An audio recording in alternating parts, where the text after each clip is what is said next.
I can still remember the hum of the neon sign as I pulled into the parking lot.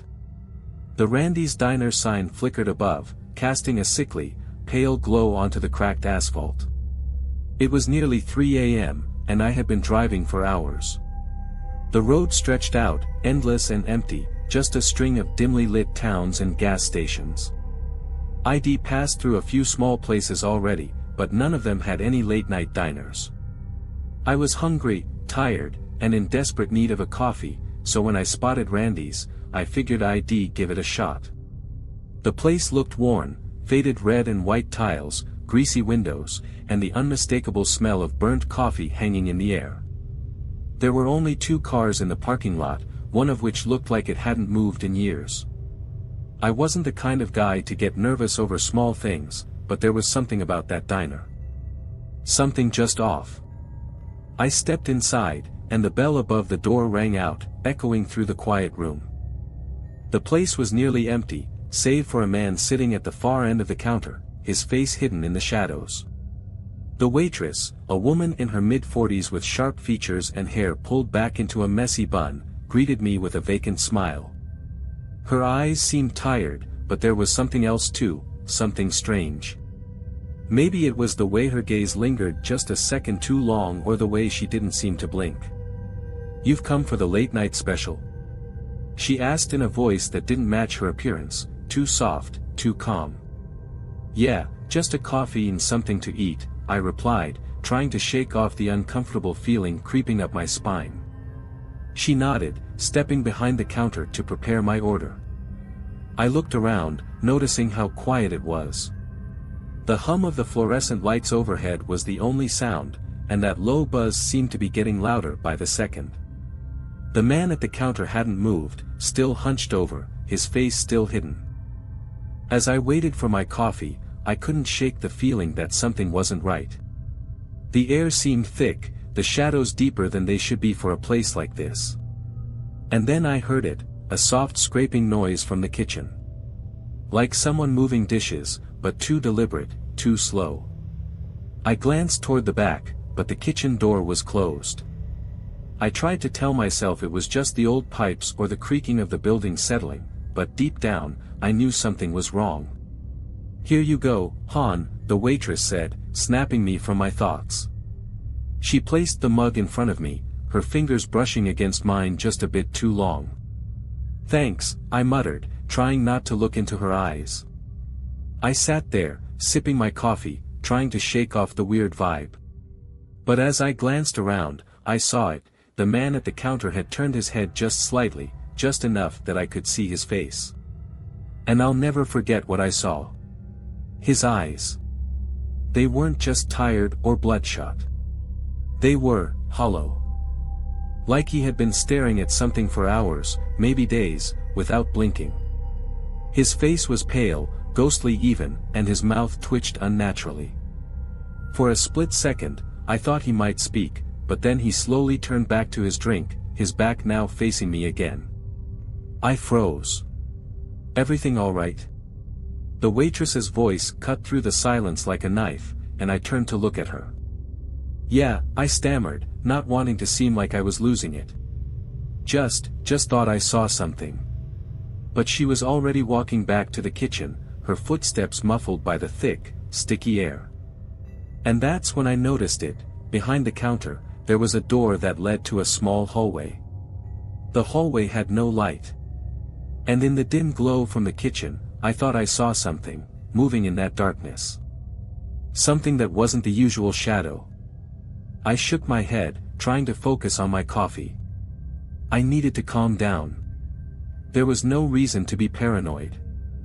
But as the seconds ticked by, I couldn't help but feel like someone was watching me. Not just the man at the counter. Something else. Something much older. The coffee in my cup had long gone cold, but I kept sipping it anyway. I couldn't help it, my nerves were on edge, and that bitter taste grounded me, even if it didn't help much. I tried to focus on the man at the counter, but I couldn't stop glancing toward that dark hallway behind the counter. The shadows there seemed to move, pulse, as if something was slithering in the dark, just out of sight. I couldn't shake the feeling that I was being watched, but not by the man or the waitress.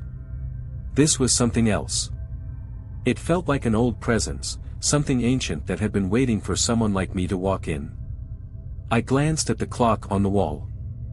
3:15 a.m. Something about that time unsettled me even more, but I couldn't explain why.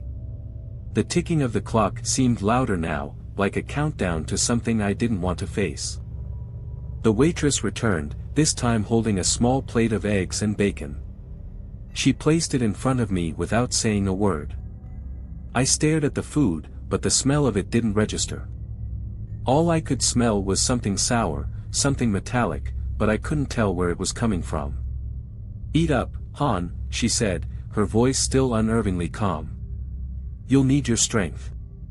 "Right," I muttered, trying to act normal, but there was something so wrong in her tone that it sent a chill up my spine. As I cut into the eggs, I couldn't help but feel something was off with the diner itself, like the building was breathing, its old wooden floors creaking with every movement. The man at the counter hadn't moved a muscle. His drink, untouched, sat in front of him. I could feel my heart rate quicken. It was almost like a game, a sick game they were playing with me, but I couldn't quite figure out the rules. That's when I heard the sound again. The scraping. It was coming from the hallway.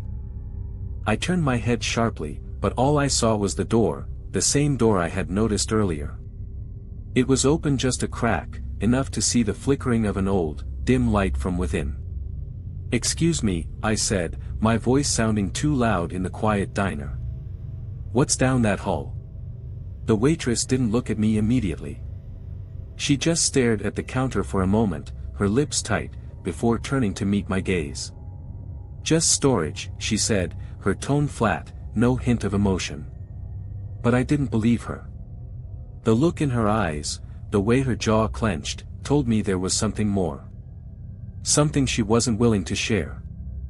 I set my fork down, pushing the plate away. The room felt colder all of a sudden, and I didn't want to sit there anymore. My instincts screamed at me to leave, but my curiosity kept me rooted to the spot. I glanced toward the man at the counter again. His face was now fully visible, his eyes wide open but staring at nothing. I had no idea how long he'd been like that, but the thought of him having been there for hours, unmoving, chilled me to the bone.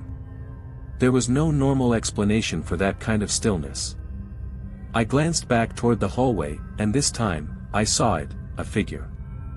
A shadow, just at the edge of the flickering light, moving slowly down the hall.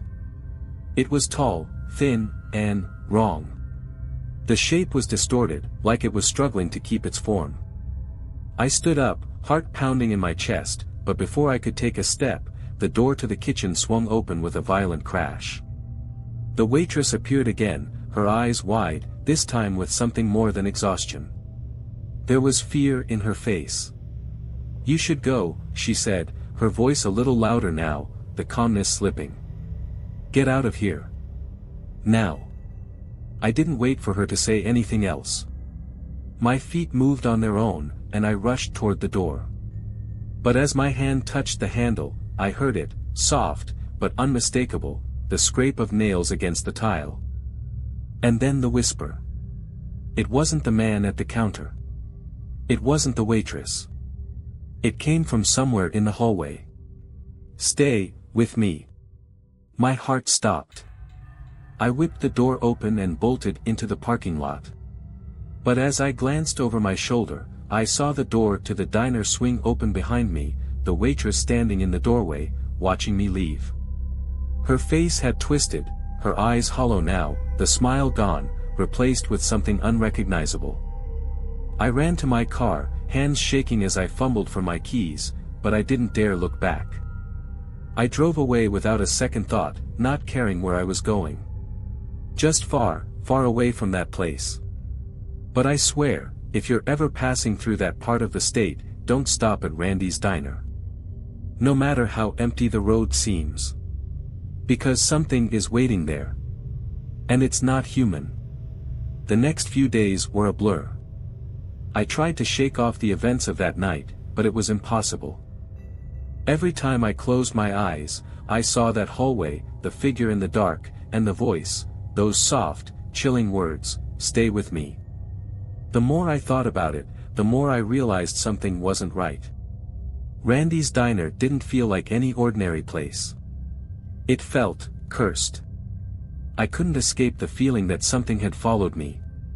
There were moments when I'd be driving down the highway, and out of the corner of my eye, I'd think I saw a figure standing at the edge of the road, just waiting. Other times, I'd hear a tapping noise behind me, like someone knocking on my window, but when I turned around, nothing. I couldn't stop thinking about the man at the counter and the waitress. And that hallway. I tried to reach out to the local authorities to report the diner, but there was no record of Randy's diner on any map. No one seemed to know where it was. The town I had passed through, the one nearest to the diner, had no such establishment listed. It was like the place didn't exist, or maybe, it never had. Then, for days after I left, the phone call came. It was late in the evening, and I had just sat down to dinner when my phone buzzed on the table. I picked it up, expecting some spam or maybe a wrong number, but the caller ID was blocked.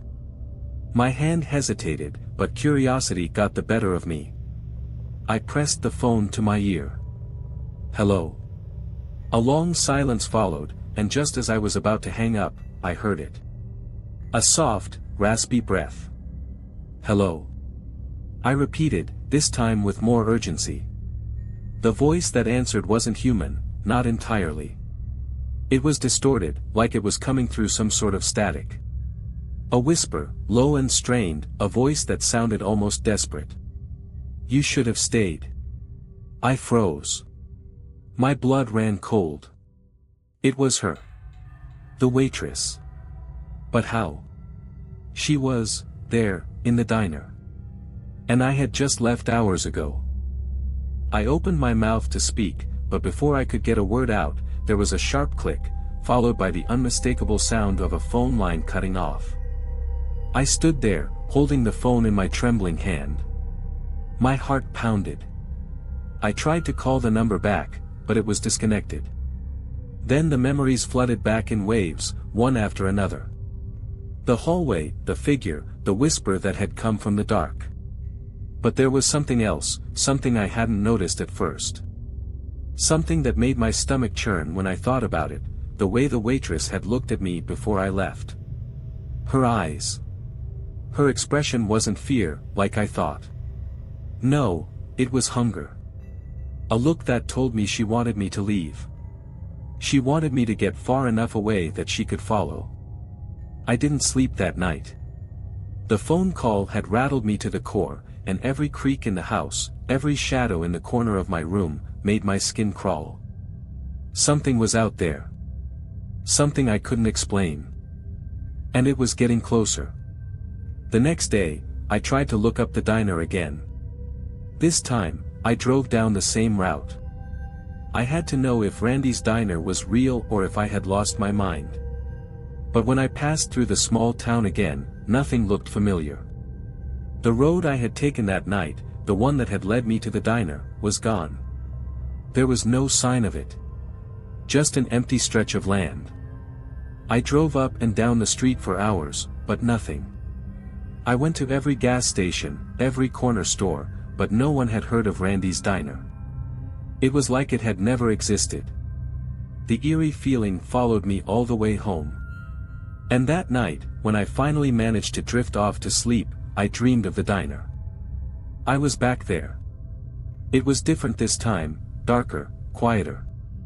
The man at the counter wasn't there, but the waitress was. She was standing in the doorway of the hallway, staring at me, smiling. And she whispered again, "Stay with me." But this time, she wasn't alone. From the darkness, I saw the shadow move again, the same distorted figure. It reached out, and I could feel the cold air from it wrap around me. It pulled me toward the hallway, toward the darkness where the air was thick with something ancient and hungry. I woke up in a cold sweat, the sheets tangled around me. My heart raced as I sat up in bed, glancing around the room. There was nothing there.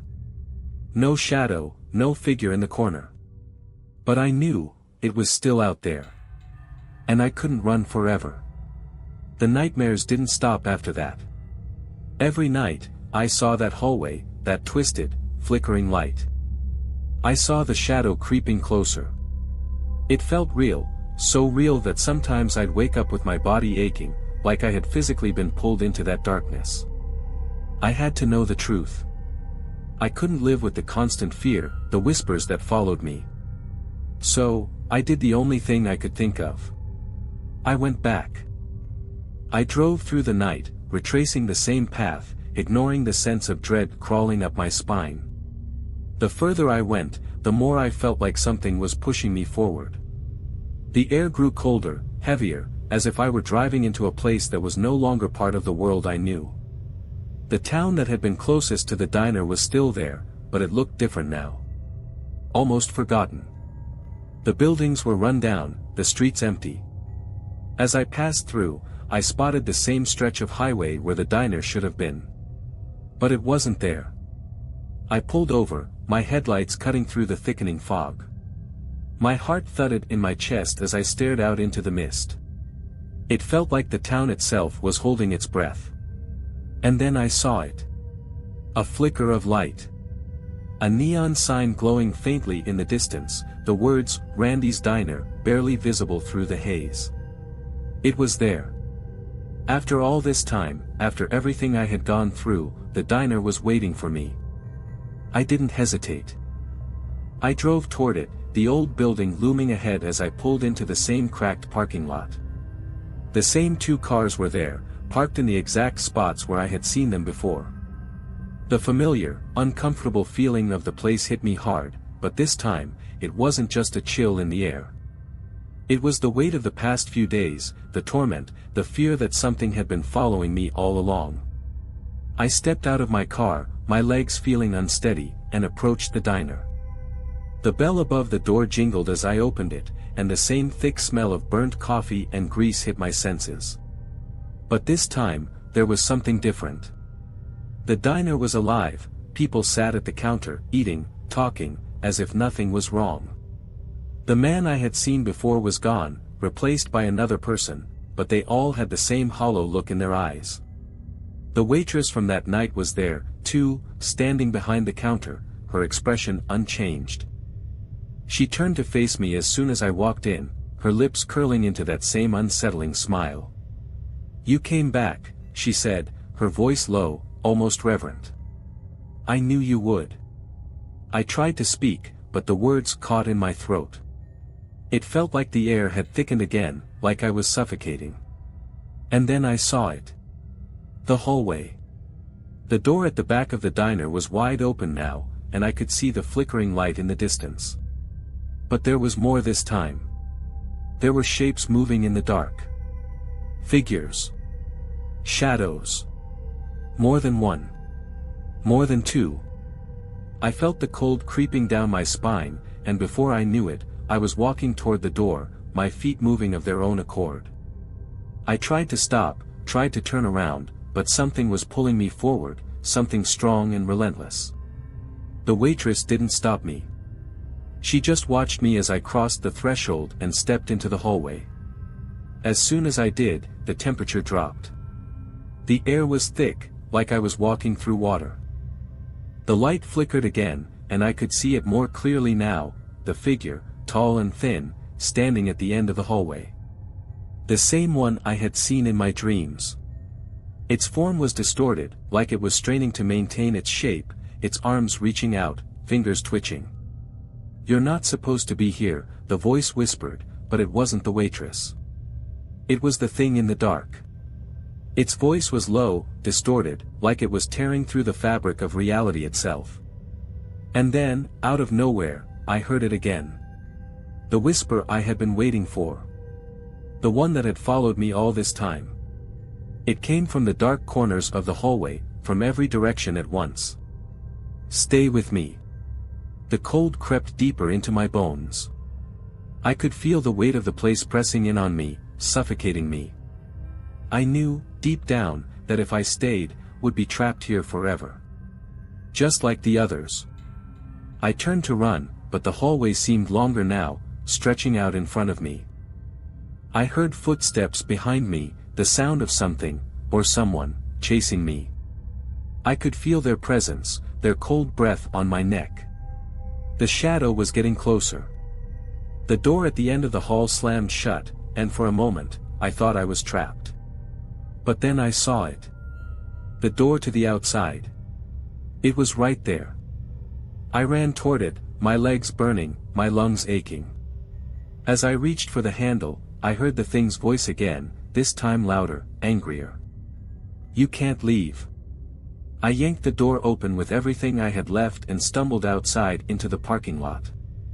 I didn't stop running until I reached my car, and I didn't look back. I drove away, faster than I ever had, with the sound of my own heartbeat pounding in my ears. And when I looked in the rearview mirror, I swear I saw the flickering neon sign behind me, Randy's Diner, disappearing into the fog. But I know it's still out there. Somewhere. Waiting. If you ever see that diner, don't stop. Don't even think about it. Because once you do, it won't let you leave. And once you've seen it, you'll always hear the whisper. Stay with me. I've been driving non-stop for the past few days, zigzagging across the country, trying to outrun the feeling that something is following me. But it's hard to outrun something that doesn't play by the same rules. Every time I stop, I feel it, an overwhelming sense of dread, the whisper that follows me, always just out of reach, yet never leaving me alone. I've tried everything. I've stopped at motels, gas stations, and even a few other diners, but no matter where I go, I always feel the same thing, that presence, the hollow, suffocating feeling that I'm not alone. It's like the world around me has warped, as if everything is being watched by something that doesn't belong in this world.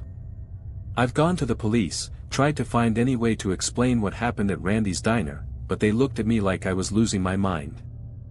They said I was probably just tired, too much time on the road, that maybe it was stress. But they didn't understand. They didn't see what I saw. They didn't hear what I heard. And they didn't feel the cold that clung to my skin every time I closed my eyes. I can't explain it, but I know what I felt. I know what I saw. And I know the truth. That diner isn't just a place. It's a door. A door to something darker, something older, something that shouldn't exist. I've tried to convince myself I'm just going crazy, that maybe I just imagined the whole thing. But then, every time I start to let my guard down, it happens again. I'll catch a glimpse of a flickering light on the side of the road, or hear a whisper in the dead of night, and I'll feel that cold again, creeping through my veins. I'm telling you this because I need you to understand. There are things in this world we don't understand, things that we can't explain. And Randy's Diner is one of them. It's a place that doesn't belong in this reality, a place that draws people in, keeps them there, until they can't leave. I thought I was done with it. I thought I could run. But every time I think I'm free, the diner calls me back. The last time I stopped, 2 days ago, I thought I was safe. I had driven so far from that place, and yet, when I went to sleep, I had the dream again. The dream that haunts me.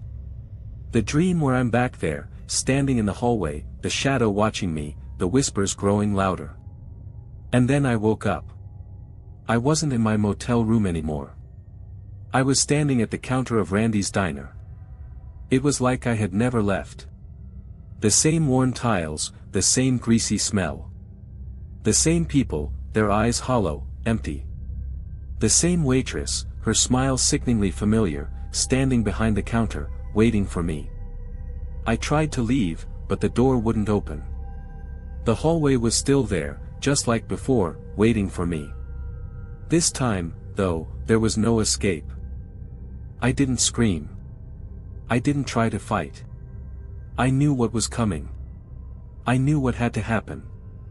The shadow was closer this time, and I could feel it reaching out for me, its cold fingers brushing my skin. It whispered to me, just like it always does. Stay with me. I couldn't fight it anymore. I couldn't run. And just like that, I felt myself slipping into the darkness. And now I'm here. I don't know how, I don't know why, but I know one thing for sure. This place. It's real. It's a place where time doesn't matter. Where you can never truly leave. And if you're reading this, if you're hearing my story, you're already too close. If you ever come across Randy's Diner, remember my words.